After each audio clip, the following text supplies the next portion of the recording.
poprzednim odcinku przebrnęliśmy przez teorie i podstawowe różnice między napędami hybrydowymi. Ta wiedza jest niezbędna do tego, by kupić auto hybrydowe, a więc takie, które pozwala zaoszczędzić sporo paliwa i dopasować auto idealnie do naszych możliwości i potrzeb. Skoro już wiecie, co z czym się je, co z czym się pije, to dzisiaj pora na przystawkę, bo tak nazwać można technologię MHEV. Jest niejako wstępem do technologii częściowo zelektryfikowanych samochodów spalinowych. Przejrzymy konkretne i o dziwo udane auta z układem MHEV, które możecie upolować na findcar.pl. Wiele z nich jest fabrycznie nowych i mają ekstra rabaty, bo wiecie, że u nas znajdziecie wyłącznie samochody od autoryzowanych dealerów. Żebyśmy mieli jasność, większość hybryd, które dzisiaj wyjeżdżają z europejskich salonów z napisem hybrid na klapie bagażnika, to właśnie te miękkie. Dlaczego głównie europejskich? Bo to nasi rodzimi producenci musieli ratować skórę przed unijnymi biurokratami. Pamiętacie magiczną granicę 95 gramów CO2 na kilometr z 2021 roku? Jeśli koncern średnio emitował choćby gram więcej, płacił 95 euro kary za każdy wyemitowany gram CO2 w sprzedanym wózku. W biurach zarządów w Stuttgarcie czy Wolfsburgu zapachniało wielomilionowymi stratami i masowymi zwolnieniami. Problem w tym, że Europejczycy przez dekady pompowali miliardy w udoskonalanie diesli i nagle obudzili się z ręką w, no powiedzmy, że w sadzy. Nie mieli udanych napędów hybrydowych. Dlatego technologia MHEV była dla nich jak rzucone w ostatniej chwili koło ratunkowe. Z tym, że dla niektórych modeli okazało się ono betonowe. Zamiast projektować od zera drogie elektryki czy pełne hybrydy, dorzucili do spalinówek mały silniczek elektryczny. To pozwoliło uciąć w katalogu te kluczowe kilkanaście albo kilka gramów CO2 i otrzeć pot z czoła. A kto za ten genialny manewr zapłacił? Wy, drodzy klienci, oczywiście. Auta z dnia na dzień zdrożały o kilka, nawet kilkanaście tysięcy złotych i płaciliśmy wszyscy za to, że pierwsze miękkie hybrydy działały, powiedzmy, że nie działały, tylko głównie denerwowały. Podnosiły cenę w salonie, na stacji benzynowej nie robiły żadnej różnicy, więc klienci, jeśli byli świadomi tego, czym one śmierdzą, omijali je szerokim łukiem. Na szczęście dzisiaj inżynierowie odrobili lekcje i nauczyli się z tego w miarę sprawnie korzystać. Typowy MHEV to zazwyczaj 48V instalacja, choć trafiają się budżetowe rzeźby na bazie instalacji 12V, ale też sportowe szaleństwa na bazie instalacji 400V. Skromna bateria i niewielki silniczek elektryczny. Ale uwaga, to gdzie go zamontowano całkowicie zmienia zasady gry. W tanich autach jedynie usprawnia działanie systemu start-stop, w luksusowych poprawia osiągi i działanie systemów bezpieczeństwa, a w niektórych wypadkach pozwala nawet na jazdę wyłącznie na prądzie. Niemal jak w klasycznej hybrydzie. Zacznijmy od grupy aut, które stosują najtańsze rozwiązanie MHEV dostępne na rynku, czyli de facto usprawnienie systemu start-stop. Grupa pierwsza. Tanio, miękko i bez prądu w kołach. Numer 1. Suzuki Swift 1.2 MHEV. Na pierwszy ogień idzie mistrz księgowości i król prawego pasa. Nowe Suzuki Swift. Japończycy to naród pragmatyczny do bólu, więc uznali, że skoro przepisy wymagają hybrydy, to oni zrobią ją najtaniej jak się da. Znajdziecie tą instalację o napięciu zaledwie 12V. Tak, dobrze słyszycie. Tyle to ma wasza wkrętarka z marketu budowlanego kupiona za 49,90. Rolę silnika elektrycznego pełni tu zintegrowany starter generator ISG, który ma absurdalną moc 3 koni mechanicznych. Poważnie, 3 konie. Lepsze kosiarki spalinowe bywają mocniejsze, a ponieważ nadciąga sezon komunijny, to nie jeden elektryczny samochodzik, który otrzymają w tym roku wasze pociechy, będzie mocniejszy. Ale uwaga, z tego się nie można śmiać, bo to działa. Swift waży mniej niż wypełniony po brzegi wózek w Ikei, więc te 3 kucyki generujące dodatkowych 60 Nm faktycznie zdejmują ciężar z 3-cylindrowego silnika podczas ruszania. Efekt? Spalanie w miejskiej dżungli potrafi spaść o blisko litr na setkę w porównaniu do starych wersji. Dlatego to się opłaca.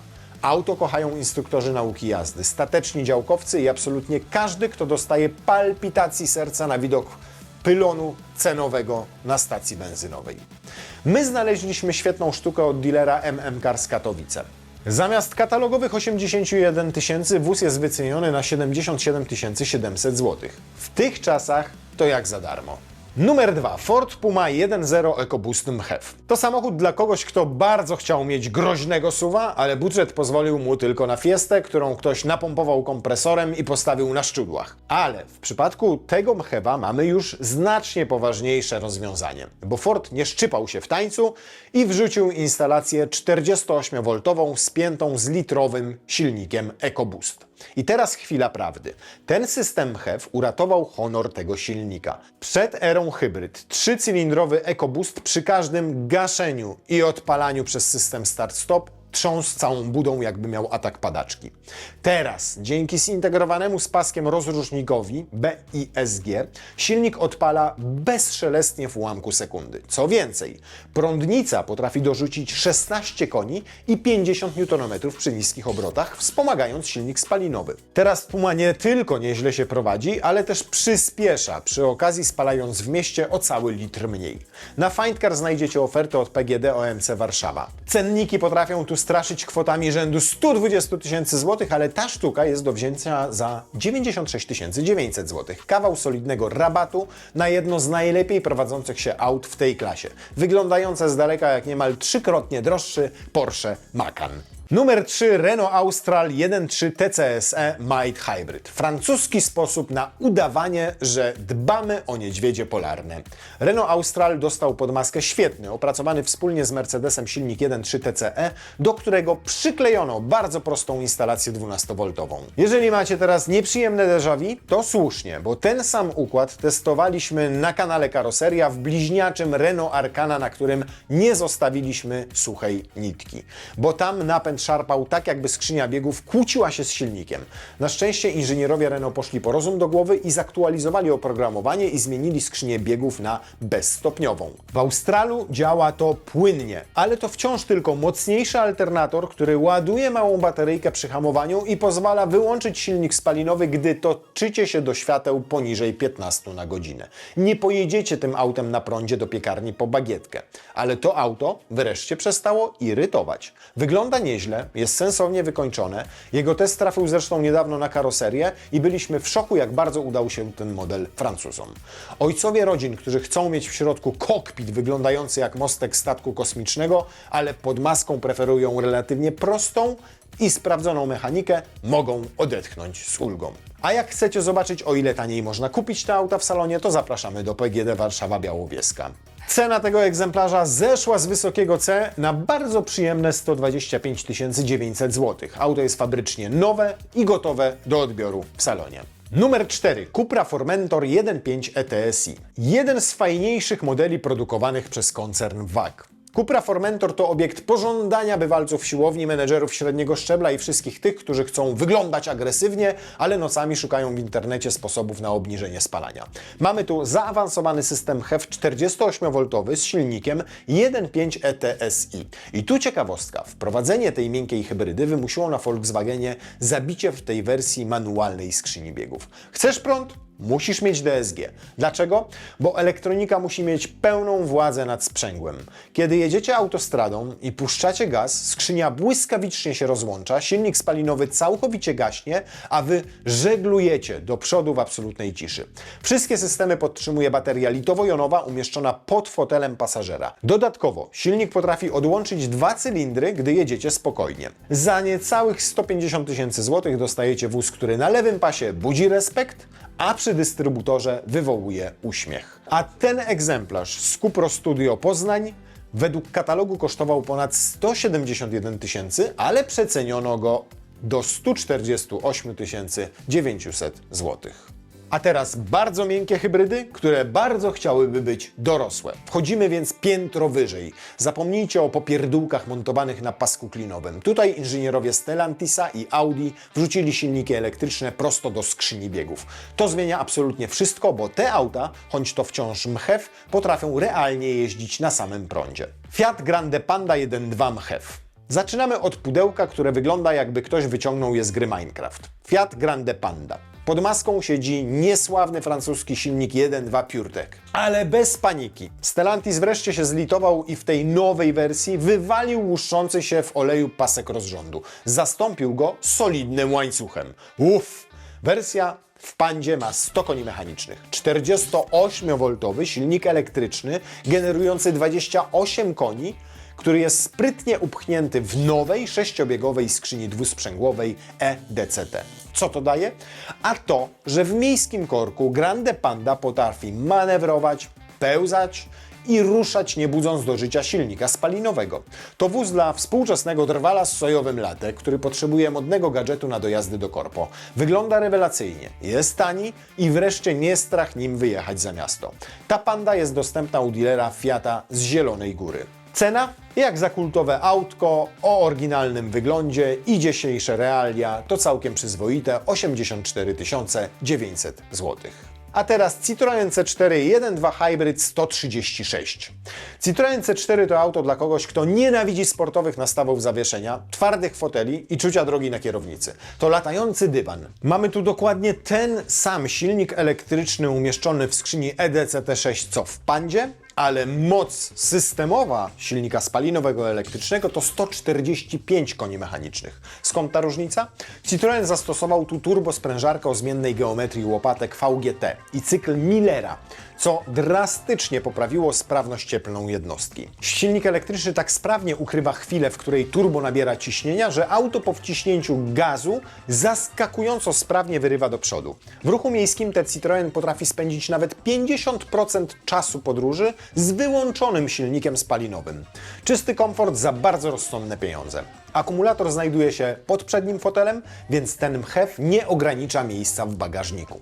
A świetną ofertę na ten samochód znaleźliśmy w Citroen Gorzów. Na findcar.pl wyhaczycie go za 101 990 zł. No przyznacie sami, że w tym segmencie rabat rzędu ponad 30 000 zł piechotą nie chodzi. A teraz Alfa Romeo Tonale 1.5 mchew 160 koni. Włosi z Alfy uznali, że silnik 1.2 jest dobry do kosiarki, ale do pięknej Alfy nie przystoi, więc wrzucili tu 1,5-litrową jednostkę. Nie, to nie żart. Oni naprawdę myślą, że to wielkie osiągnięcie. Moc układu to potężnych 160 koni. System HEV jest tu tak zaawansowany, że Alfa ma czelność nazywać go po prostu hybrid. Architektura P2, czyli silnik elektryczny między spalinowym a skrzynią biegów, sprawiła, że Tonale może pochwalić się funkcją e-creeping, pełzanie w korku, i e-parking, manewrowanie pod marketem całkowicie na prądzie. Silnik elektryczny generuje aż 55 Nm od zerowych obrotów. Nie trzeba długo tłumaczyć, że to generuje spore oszczędności, tym bardziej, że jest szansa, iż w razie awarii silnika spalinowego miękka hybryda Tonale pozwoli na dotoczenie się do serwisu na samym prądzie. A tak na poważnie to mamy nadzieję, że wszyscy, którzy kochają włoski styl, chcą emocji, ale mają już dość swojego mechanika, który na widok ich starej Alfy kupował sobie w myślach nową willę, mogą wreszcie odetchnąć z ulgą, bo na tej Alfie będzie wreszcie można polegać. A ten egzemplarz Alfy znaleźliśmy w salonie GZ Gdańsk. Katalog potrafi zabić ceną powyżej 230 000 zł, bo na tyle wyceniono to piękne Tonale, ale my mamy na niego piękniejszą cenę, 195 900. I kończymy tę grupę absolutnym mistrzem lewego pasa. Audi A6 w dieslu z instalacją 48V. To jest moment, w którym niemieccy inżynierowie pokazali, że diesel jeszcze nie umarł. Zamiast integrować silnik elektryczny z silnikiem spalinowym, Audi zintegrowało go bezpośrednio z dwusprzęgłową skrzynią biegów i umieściło go zaraz za nią. Ten wóz testowaliśmy i zjawisko żeglowania na autostradzie to tu czarna magia. Jedziecie 140 na godzinę, puszczacie gaz, a potężny 2-litrowy diesel po prostu gaśnie. Samochód potrafi utrzymać prędkość, działa klimatyzacja, działa wspomaganie, wszystko ciągnie prąd z mocnej baterii w bagażniku. Trwa to nawet 40 sekund, po czym diesel odpala się bez najmniejszego szarpnięcia i zająknięcia.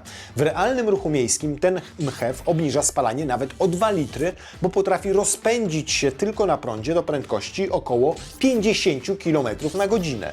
To auto dla dyrektora, który ceni luksus, ale skrycie lubi patrzeć, jak zasięg na pełnym baku przekracza 1200 km. Jeszcze lepsza niż sam ten samochód jest fenomenalna, naprawdę fenomenalna oferta z Audi Franowo Poznań, przy czym wyposażenie auta jest też poznańskie. O ile ceny tych aut szybują w kosmos, czasami trzeba za nie zapłacić nawet ponad 330 000 złotych, to ta konkretna wyprzedażowa sztuka jest bardzo skromnie po poznańsku wyposażona i tak jak stoi, można ją brać za 218 tysięcy złotych. A w Audi Perfect Lease pewnie będzie jeszcze taniej, przynajmniej jeżeli chodzi o miesięczną ratę. A teraz zapnijcie pasy, bo trzecia grupa samochodów z technologią MHEV to auta, w których słowo oszczędność traktowane jest jak obelga. Tu układ miękkiej hybrydy służyć ma tylko jednemu. Ma sprawić, że przy wciśnięciu pedału gazu wasze gałki oczne uderzą w potylicę. Zero ekologii, 100% osiągów i brutalna wojna z turbodziurą. Jeżeli przy okazji spadnie spalanie, trudno. To wypadek przy pracy, bo wcale tutaj nikomu na tym nie zależało. Range Rover Sport 3.0 diesel i 6. Zaczynamy od brytyjskiego arystokraty. Pod maską ma potężny rzędowy 3-litrowy diesel z rodziny Ingenium.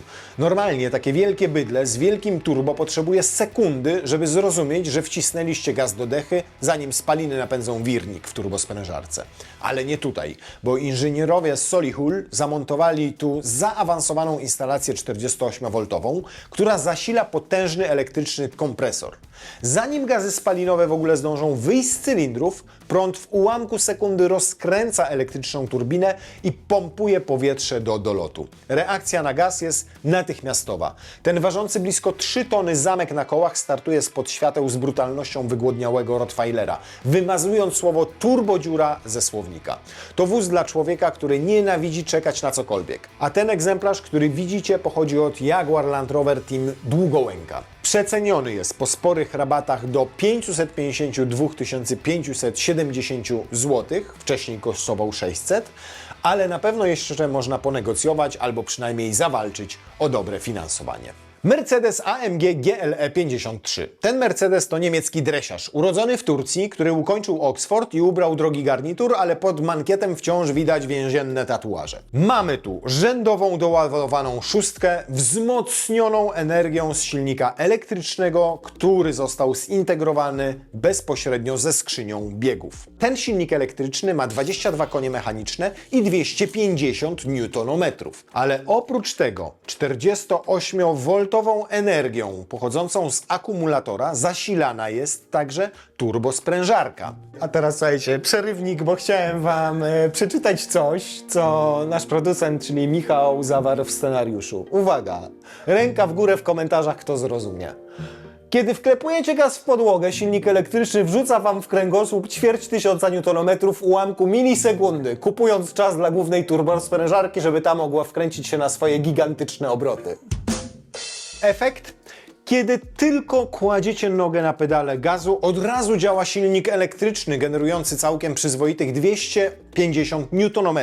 Zanim spaliny rozpędzą turbosprężarkę, to ona też już pompuje ciśnienie do dolotu. Dzięki temu urwano przynajmniej pół sekundy z przyspieszenia do setki, a GLE 53 naprawdę zasługuje na oznaczenie AMG. To żywy przykład tego, że dobrze wykorzystana elektryfikacja w miękkich hybrydach może sprawić dużo radości.